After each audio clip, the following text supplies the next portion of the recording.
Neymar est donc sélectionné, alors que ça faisait depuis l'automne 2023 qu'il n'avait plus été appelé pour défendre les couleurs du Brésil. Il revient pour la Coupe du Monde. 18 octobre 2023, sa dernière sélection, c'est dingo.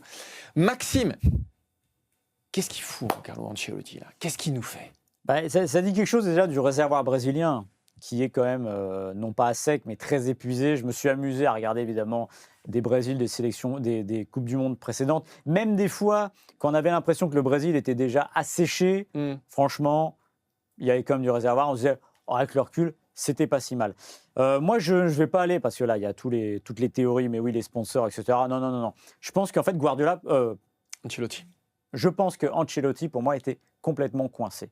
En fait, il s'est dit, à mon avis, je vais prendre la moins pire des décisions. C'est-à-dire, le laisser en dehors de la sélection, c'est potentiellement arriver au soir de Brésil-Maroc avec un partout, par exemple, et que là, la presse brésilienne, et qu'il y a une pression, et que soit Neymar n'est pas là, si Neymar avait été là, ce qui est, à mon avis, stupide, puisque est-ce que Neymar est encore un joueur de très haut niveau? La réponse est non. Ça se saurait, il n'aurait pas été absent de la sélection depuis 3 ans. Il a des blessures ici et là, il est reparti au Brésil, et en plus, je pense qu'il a déjà qu'il était un peu sensible, je pense qu'il a un petit peu vrillé, mais bon, ça c'est encore autre chose. Voilà. Le mettre dans quand tu mets des gifles à un jeune coéquipier à l'entraînement, c'est que tu as un problème. C'est qu'il y a un souci. Pour moi, je vois pas ça. Et parce qu'il est sous tension permanente, il est sous pression permanente. Le mettre dans le groupe, c'est de se dire, il est avec moi, on ne me reprochera pas de ne pas l'avoir emmené. En revanche, l'emmener, c'est quand même prendre un immense risque. D'ailleurs, il y a une déclaration d'Ancelotti, je crois qu'on l'a, qui dit, à mon avis, tout et son contraire, et qui correspond un peu au problème d'Ancelotti. Je vais vous la lire. Ce sera un joueur important durant cette Coupe du Monde. Il aura les mêmes obligations que les 25 autres. Je tiens à être clair, honnête et direct. Il jouera s'il le mérite, l'entraînement en décidera. Donc d'un côté, il nous dit qu'il est important. Il est comme les autres, mais en fait, il est important. Alors il pourrait très bien dire oui, mais les 26 sont importants. Non, il le met quand même à part. Et le problème de Neymar, et Didier Deschamps n'aurait jamais emmené Neymar.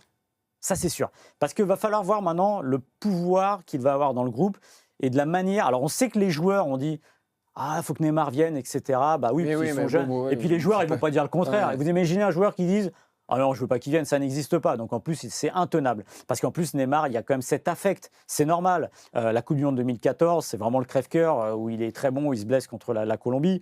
Mais encore une fois, de l'emmener, pour moi, c'est de le mettre dans le groupe, mais après, il va falloir qu'il accepte. Il y a peut-être une toxicité latente de se dire ce type-là est sur le banc. C'est évident. Et moi, je vais te dire un truc. Quand il va rentrer sur le terrain à 20 minutes de la fin, qu'il va vouloir être le héros et qu'il va faire ses arabesques et tout ce qu'on veut, ça va être un problème. Donc moi je pense qu'il n'y a pas de bonne solution, mais je ne l'aurais pas pris. Moi, ce que je ne comprends pas, c'est que Carlo Ancelotti, ça fait 127 ans qu'il est coach. Il a gagné 72 Ligues des Champions. C'est-à-dire que c'est peut-être le sélectionneur ou l'entraîneur, en tout cas, le plus capé aujourd'hui. Et il va tomber là-dedans. Et il sait que là... Parce que tu dis qu'il a évité un piège, effectivement, de la presse brésilienne, machin.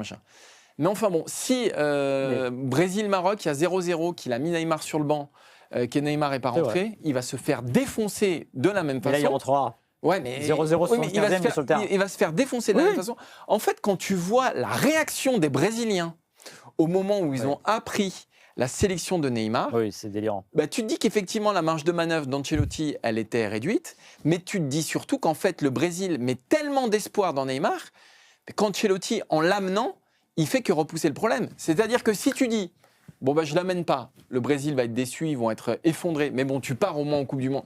Mais là, quelque part, il l'anime, ce désir-là, il remet une pièce dans la machine. Donc là, ça va être infernal. Il se met un boulet au pied, mais pendant 6 semaines, Carlo Ancelotti. Parce qu'en plus, il dit, j'ai parlé avec lui, il ne sera pas capitaine, il est prêt à avoir un rôle.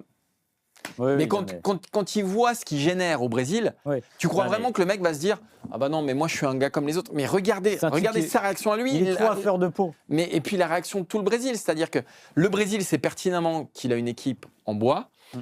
Ancelotti sait pertinemment qu'il a une équipe qui est, franchement, c'est une des pires équipes du Brésil depuis quand même un certain nombre de Coupes du Monde. Je ne sais pas depuis combien de temps on n'avait pas vu un Brésil aussi peu affriolant que celui-ci. C'est pas terrible, mais je pense que c'est pire. Mais c'est pire. Et donc voilà, quelque part le Brésil se raccroche à Neymar comme à une bouée en mode s'il faut un miracle, ça peut être que lui. Ouais. Mais sauf que là, on se berce d'illusions. Et j'en veux à Ancelotti d'avoir alimenté cette illusion-là. Arsenal qui s'apprête à jouer la finale de la Ligue des Champions contre le PSG le 30 mai à Budapest. Est-ce que Martin, le fait qu'Arsenal ait été titré champion d'Angleterre, je rappelle la Première Ligue, c'est pas la Ligue 1, c'est un accomplissement ultime. C'est pas une bonne chose pour le PSG finalement en termes de peut-être d'un relâchement à venir des troupes d'Arteta. Ce qui est sûr, c'est que l'objectif numéro 1, c'était la Première Ligue. Voilà, il ne l'avait pas gagné depuis 22 ans, Ouais, si 22 je dis pas ans, de bêtises. plus invincible. Voilà, donc 22 ans. Et surtout, ils étaient tellement passés à côté ces dernières années qu'ils cultivaient une espèce d'image de loser. S'ils ne la gagnaient pas cette fois-ci, on n'aurait pas compris et ils en auraient pris plein la poire. Donc effectivement, c'était plus important pour eux de gagner la Première Ligue que la Ligue des Champions. Après, est-ce que c'est une bonne ou une mauvaise nouvelle pour le PSG ? Je ne suis pas sûr que ce soit une bonne nouvelle dans la mesure où, justement, Arsenal va enlever cette étiquette de loser et donc va aborder cette finale de façon beaucoup plus libérée dans les têtes, ça c'est sûr, c'est certain, mais aussi, ils ne vous ont pas ferraillé contre Crystal Palace dimanche. Donc, comme le PSG, finalement, ils vont arriver sur cette finale de Ligue des Champions avec quasiment 15 jours tranquilles, en chaussons. Et ça, pour moi, c'est un aspect fondamental, parce que la dimension physique de ce match-là, elle est fondamentale. La dimension, donc physiquement, a priori, ils seront un peu plus reposés. Mentalement, ils seront libérés. Après, c'est vrai que pour eux, l'objectif numéro 1, contrairement au PSG, cette équipe, elle était programmée pour... Elle devait être championne d'Angleterre. Elle ne doit pas être, et tout le monde leur pardonnerait de perdre face au Paris Saint-Germain. Après, ça, c'est le rôle d'Arteta aussi, d'arriver à mobiliser de la même façon en Première Ligue qu'en Ligue des Champions. Mais je ne peux pas croire une seule seconde qu'un joueur d'Arsenal se dise oh, « Attends, on est champion d'Angleterre. Oui. Allez, si on ne gagne pas la Ligue des... » Je rappelle simplement que Arsenal est l'un des derniers grands clubs à ne jamais avoir gagné la Ligue des Champions. Donc tu t'inscris dans l'histoire en remportant effectivement la Première Ligue pour la première fois depuis 22 ans. Mais si tu regardes à très long terme, si tu élargis la focale, tu t'inscris encore plus dans l'histoire. Si tu gagnes la première Ligue des Champions de l'histoire d'Arsenal. Donc, je suis pas sûr que ça rende un fair service au Paris Saint-Germain, cette victoire. C'est fou qu'on se pose cette question-là, parce que finalement, mais ça dit aussi la puissance de la Première Ligue. C'est le seul championnat où tu peux te permettre d'être champion sans réussir une saison en Ligue des Champions, et pourtant, aujourd'hui, avoir réussi ta saison, parce que la difficulté de la C1, tout ça. En fait, moi, bonne nouvelle ou pas pour Paris, en fait, je pense que en fait, on n'en sait rien, c'est toujours pareil.